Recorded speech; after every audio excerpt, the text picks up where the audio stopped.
Welcome to Climate Now. I'm Katherine Gorman. And I'm James Lawler. Today, we're going to get into green banks, what they are, how they can help leverage private capital to support climate mitigation and adaptation. To better understand the green bank model, we're speaking with Bryan Garcia, the president and CEO of the Connecticut Green Bank, the first green bank in the United States. The Connecticut Green Bank has deployed over $2 billion in capital towards clean energy in 2011. And that is great because according to the International Renewable Energy Agency, we need to increase planned clean energy investment by 30% to $131 trillion by 2050. Big numbers. So, Bryan, that's an important endeavor. How did you get into this work? In general, public service for me is really a privilege. As a teenager, I grew up in the LA County Department of Parks and Recreation as a recreation leader. So I'm very familiar with local community economic development. When I graduated from college, I went into international development. I was a Peace Corps volunteer in the former Soviet Republic of Kazakhstan, helping with environmental education and non-governmental organization capacity building. And then when I finished grad school, I really discovered economic development, clean energy, and climate at the state level. So I was thinking about what was the moment that inspired me to get involved in climate change. And literally, I remember the moment. It was in October of 2001. There's this regional economic development effort in New England states and Eastern Canadian provinces. And they issued this resolution. It was Resolution 26-4. A resolution concerning energy and the environment. And this agreement essentially established the first subnational climate change greenhouse gas emission reduction targets. I remember I was at Connecticut Innovations at the time, and I was an investment associate, on the helping do a lot of the due diligence on what was now green tech, clean tech. Back then, that term didn't even exist. But I remember waving this document around the office saying, this is what we're doing. This is what we're doing. Like, this is the policy that we're here to support. So I was really inspired by this moment. And I'd love to focus in on green banks and the foundational idea. Where did that get started? Where are green banks from? What is it? So a green bank you could think of as a quasi-public. That's what we are. I'll talk about that in a second. A public entity, a regular traditional government agency, a nonprofit organization, community development financial institutions, credit unions. We're really organizations that are designed to focus on mobilizing private investment in clean energy and climate finance. We're a quasi-public here in Connecticut, which essentially means two things. We use private sector disciplines to achieve public sector goals. So rather than having to go through an annual budgetary process through a legislature, we have a board of directors that are appointed by legislative leaders and the governor. And on an annual basis, just like a business would, and we report out and change quarterly, we propose a budget and targets, and we work to, hit those targets. We have to operate at the speed of business because, secondly, in our case, as a quasi-public, we're kind of an intermediary between the ambitious public policy objectives of our legislature and executive branch. Connecticut is very committed on a bipartisan basis to having greenhouse gas emission reduction targets, renewable portfolio standards, a regional greenhouse gas initiative, a cap and trade program. So our role is to translate those public policies to the private markets because we want all that private money that's out there to get off the bench and to put that money to help Connecticut meet and achieve those policy objectives by using their capital. So green banks really focus on using a limited amount of public resources to attract and mobilize multiples of private investment. That's, in essence, a green bank, and a little bit about the Connecticut Green Bank. Where the idea originated is really, I think, interesting. Back in 2009, for all of you like policy hawks out there who were following the American Clean Energy and Securities Act, some know it as ACES, some know it as the Cap and Trade Bill. Some know it as the Waxman-Markey Bill. It was then Congressman Van Hollen who introduced into that bill something called the Clean Energy Development Authority, CEDA. And it was an introduction on the floor. And that introduction of that part of the bill received bipartisan support. And it was effectively a national climate bank. Well, we all know what happened. ACES passed the House, but it didn't pass the Senate. But when the idea failed back in 2009, the proponent of the bill, Reed Hunt, the executive director of the Coalition for Green Capital, said, well, if it didn't move at the national level, let's find a state. That was effectively the bipartisan creation of the nation's first state level green bank. So, Bryan, I'd love to just get a little more specific about how exactly it works, the green bank model. So, let's say I have a project and I'm looking for financing. What is the concept, and why would I choose to go to a green bank versus just going to, a normal commercial bank? Like, what is the term structure that you offer, and who should apply? Like, if you could just, walk us through the mechanics of how this works. Well, I would say that green banks, we finance commercially available technology. So we're not going to go out and finance or provide capital to technologies that are still in their experimental stage. So you come to us with a project and we say, James, that's interesting. You've got an anaerobic digester project. Well, in Connecticut, we've got an anaerobic digester policy that collects food waste from large producers from our grocery stores and aggregates that food waste. Why don't we work with you, James, to make sure that that project is supporting that food waste anaerobic digester collection policy? And you know what, James, who's helping you finance those projects? Oh, you may not have any investors yet. Okay, well, we like your project. It fits within our policy context. Why don't we go and meet with local financial institutions? Let's go and meet with People's Bank right here in Connecticut.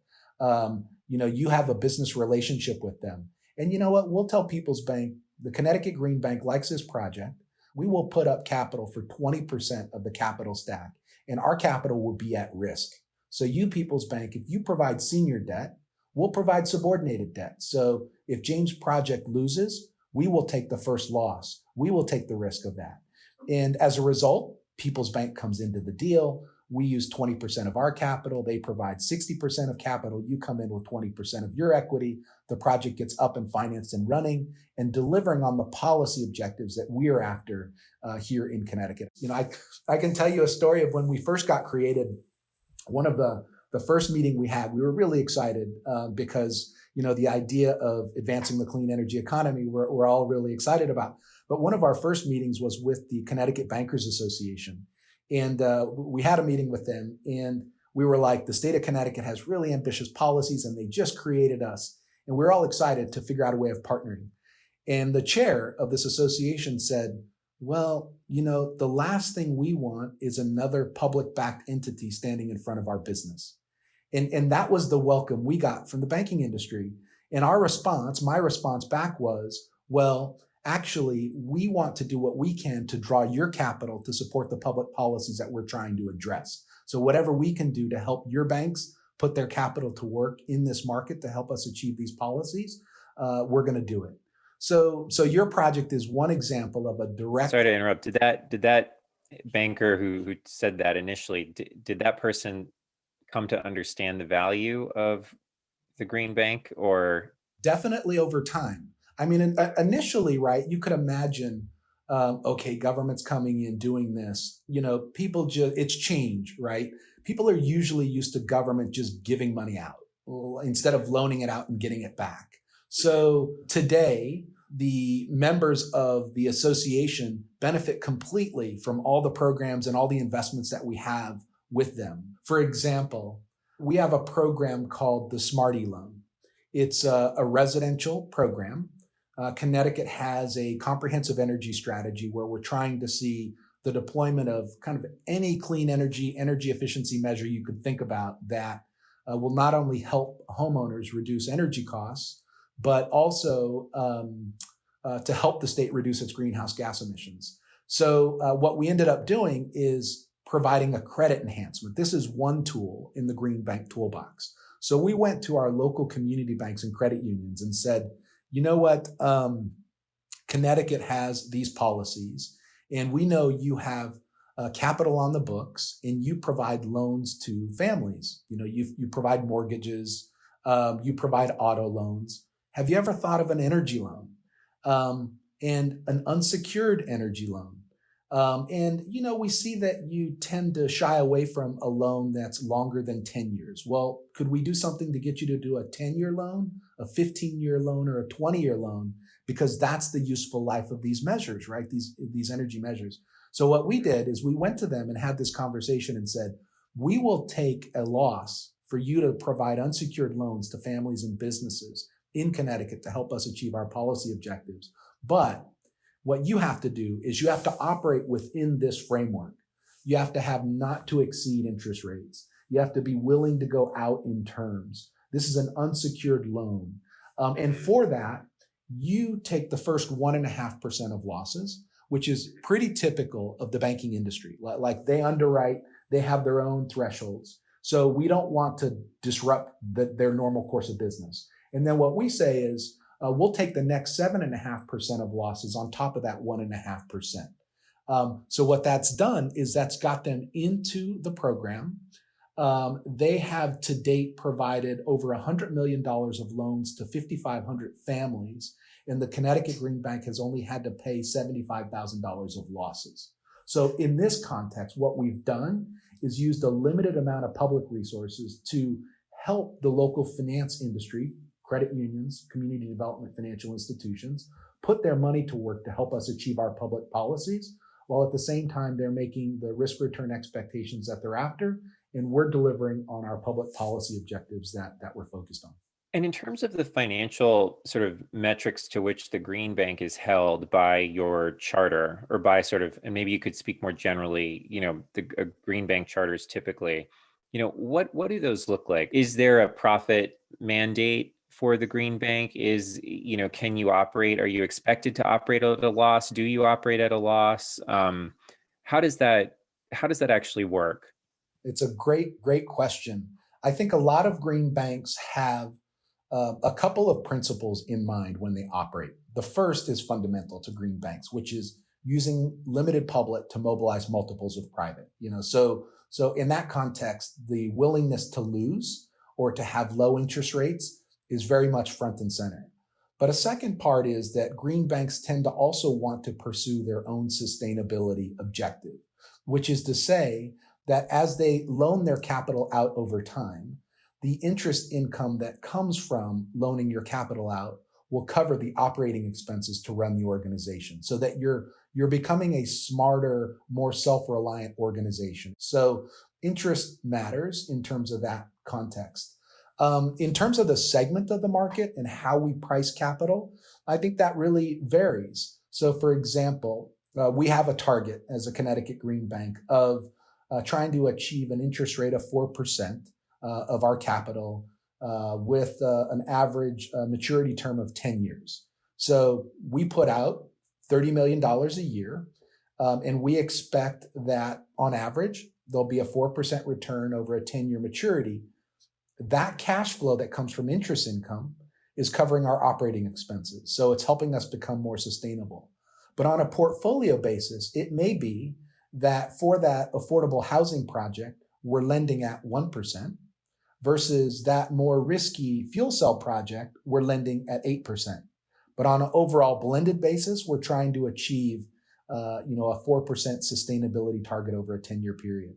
So I'd love to ask, could you talk about sort of energy transition projects specifically, where the Connecticut Green Bank, has come in and has been able to jumpstart particular projects? Yeah, so we do have a great example in Connecticut. We also administered, it's come to a conclusion, but essentially the policy was to ensure 350 megawatts of residential solar by the end of 2022. It ended up that we achieved that target ahead of schedule using less public subsidies than needed, because we followed a Green Bank model, which is to decrease the market's reliance on public subsidies and replace it or bring in private investment on top of it. Well, we realized in 2014, when we took a look at the data, we asked ourselves the question, because we were seeing investment and deployment of residential solar in Connecticut. But when we stepped back and asked ourselves the question of who was it benefiting? And, you could think of who from a variety of different perspectives: communities of color, income, medical hardship. So we asked ourselves the question at the time based on income. And it was clear that we were completely failing to ensure that the green economy we were creating from solar was being made possible to those who had need, low to moderate income families. It was like abysmal. We were completely failing. And the board, we had a conversation, we shared the data, and the board said, it's all well and good that we're mobilizing the capital that we need to achieve targets. But let's look at another policy. We need to ensure that vulnerable communities have as much, if not more, access to those technologies. So the board ended up deciding, you know what, we need to provide a little bit more incentive for low to moderate income families. We also did some research that took a look at income in comparison to credit scores. And in Connecticut, those two things aren't correlated, which essentially means that if you're low income doesn't mean that you have poor quality. So if you do that kind of research and you share it with the industry, your local contractors, your financiers, you're letting them know that it's a good bet for them to lend to projects in low-income communities. So sharing data matters. And then thirdly, and this was really the trick that we deployed to turn the tide and to fill the gap, was we issued a request for proposals and essentially said, this is the market gap we're trying to fill. We want the solar industry to be deploying solar in low to moderate income communities, because right now it wasn't happening. And, the industry, is profit seeking, right? It's just going to go to where it can make its profit. So what we were saying was, we want to provide incentives and resources to enable companies to serve a market that was completely being underserved. We ended up finding a company out of New Orleans, Louisiana, called Posigen. We brought Posigen up to Connecticut. They established a headquarters, their Northeast headquarters in Bridgeport, Connecticut, a vulnerable community, a distressed community. We surrounded Posigen with investment from all our private partners locally, those who are interested in tax equity, mezzanine debt. And again, the Green Bank played a role in terms of bringing them in by subordinating ourselves in that structure. Like a 20% of the capital structure in the subordinated position. Exactly. A little bit different, priced, but similar, right. Yes. And then we had the incentive. And as a result, today, Posigen is among the top 5 installers in the state, which is great. They're employing nearly 100 people in the state. And their product, which is targeted at low-income communities, is a solar lease product combined with energy efficiency. So literally, we very rarely see solar companies doing efficiency. So this is a company who comes in, takes a look at the home, does an audit, does some weatherization, $2,500 worth of weatherization, sealing up those holes, and then provides on top of that a solar lease. So we know how much these families are saving, and they're saving anywhere between $600 to $750 a year from the solar lease. And then on efficiency, they're saving about another $600 from the weatherization and the home energy audit that was done. So we literally have like an arrow in our quiver. And forgive me, for those of you who are like Dungeons and Dragons geeks like out there, I used to play Dungeons and Dragons as a kid. It's like a +3 arrow in your quiver. Like it's a good arrow. It's not a silver bullet. So with that example, Bryan, how is the Connecticut Green Bank made out financially? Because I think some people maybe might think, oh, well, sure, but this is effectively just a government subsidy to low-income households to allow them to install solar. But would that be inaccurate for them to think that? There's been work done by Lawrence Berkeley National Labs, which went into looking at the data. And I think their takeaway was, wow, like this financing product for low-income families actually is a good bet. Like financial institutions should look at the data, because it's a little risky, but it's paying off. So that's another big part of what green banks do is, we share data.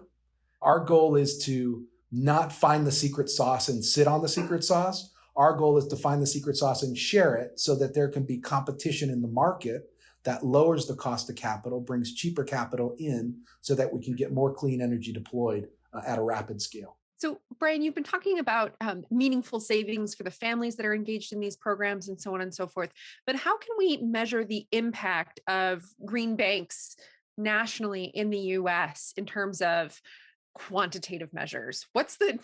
Can we even put a dollar amount on this, or do we have to think about it in different terms? I love it. Like I think one of the areas for more government innovation is around measuring impact.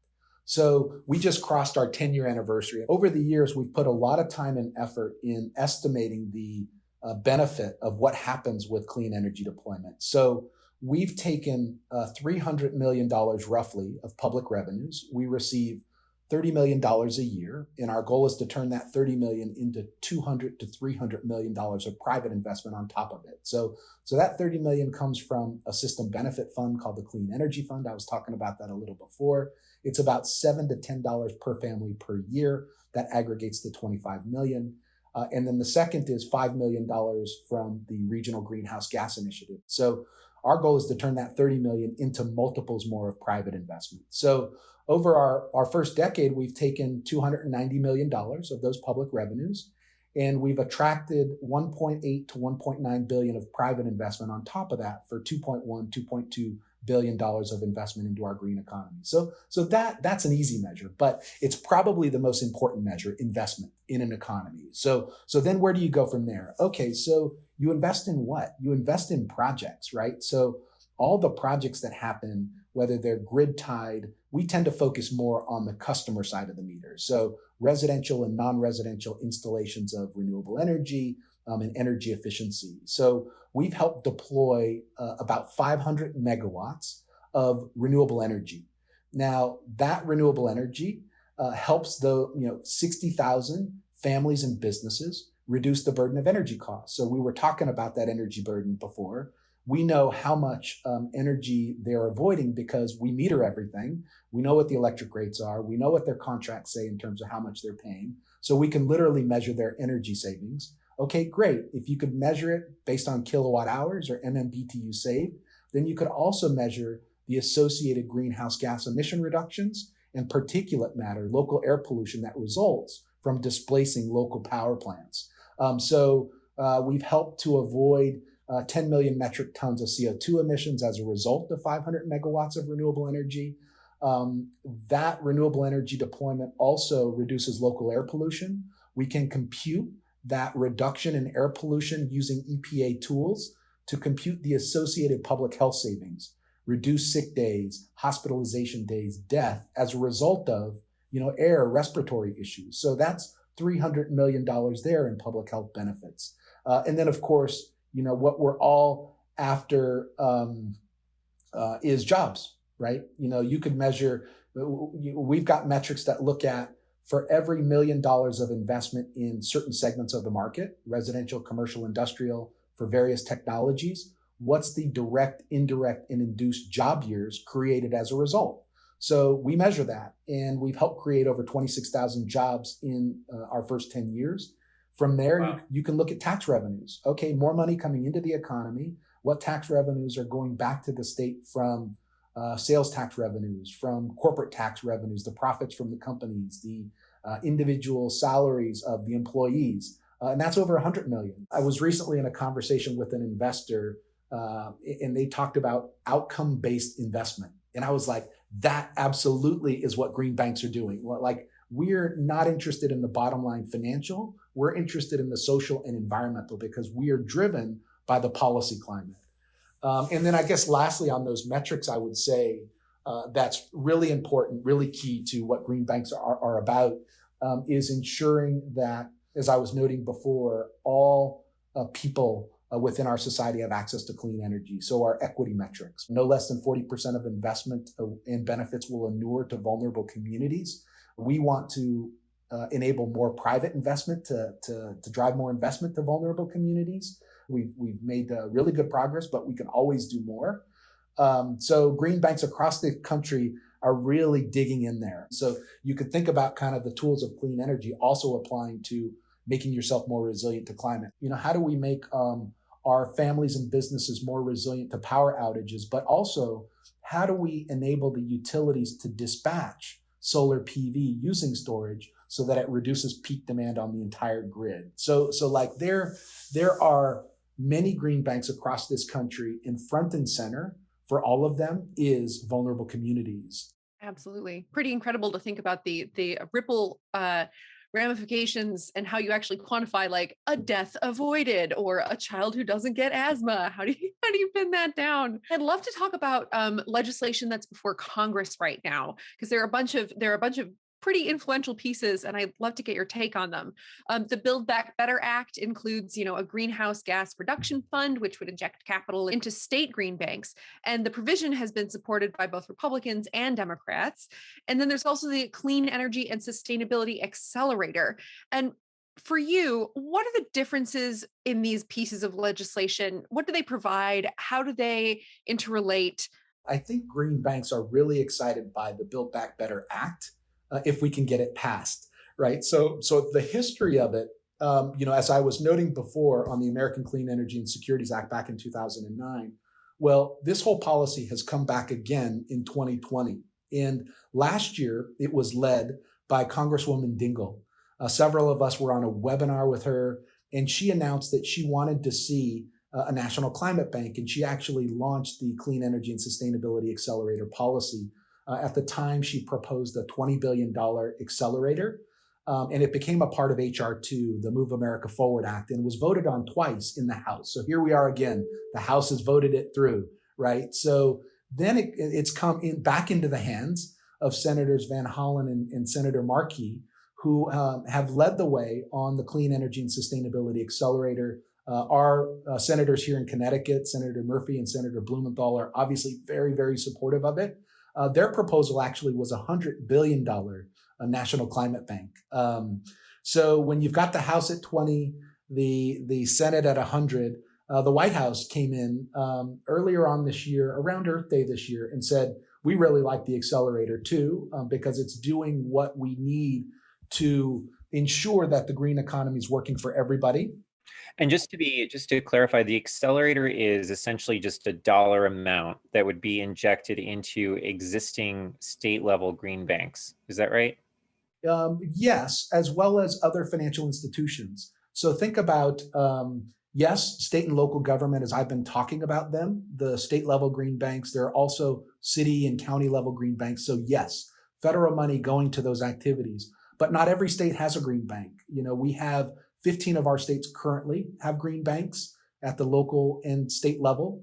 There are 20 more in the wings that are in the process of creating a green bank. So you've got Alaska, Texas, Ohio, South Carolina at the state level are trying to create green banks. So you can imagine federal funding going towards those states as a form of stimulus, right? Economic development, infrastructure investment. But what we've all learned is that our partners are nonprofit partners, those who are driven by social and environmental means, those who are focused on vulnerable communities, should include community development financial institutions and credit unions whose missions themselves are also to enable investment in vulnerable communities. So I would envision that if Build Back Better passes and the Clean Energy and Sustainability Accelerator is included, it's now called something else. I'll talk about that in a second, that you would see financial institutions, state green banks partnering to effectively do what we've been doing. So the challenge is that now that we're working in a reconciliation environment where the federal government is looking to pass a major social climate infrastructure bill, that 40 plus page Clean Energy and Sustainability Accelerator policy that moved through the House and was proposed in the Senate is now a 2-page budget reconciliation item instead of a 40-page item. So it's now called the Greenhouse Gas Reduction Fund. It's $29 billion. It would be administered by the EPA Administrator Regan, and would provide to states and financial institutions that capital to go and invest as green banks do. So right now, that's kind of what's up in the air, right? It is $29 billion of $550 billion of climate investment within the Build Back Better Act. And if it passes, our states will ensure that we're doing what we've been doing, just a lot more of it, to build the climate economy. Got it. So I know that those billions, when we get into large numbers, sometimes they can be hard to wrap your head around. But we're talking about tens of billions. What's needed, by 2050 is on the order of over $100 trillion.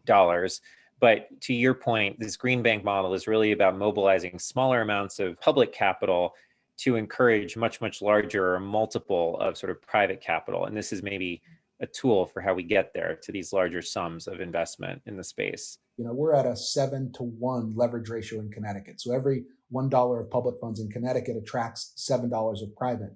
Now, we don't give it out. We don't give it away. We loan it out. So effectively now we've got a balance sheet of $260 million and we've got a net position of $90 million as a green bank.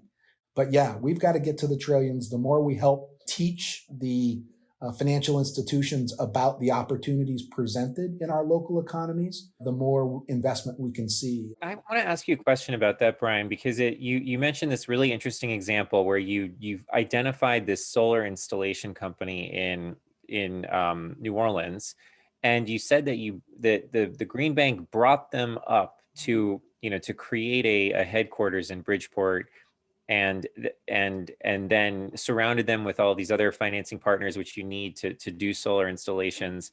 So it sounds like the model, at least in Connecticut, goes far beyond what a typical bank would do, right? It's very nuanced and it's sort of situation specific.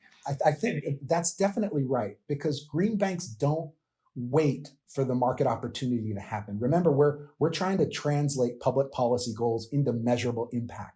So just because policymakers pass a policy doesn't mean it gets implemented.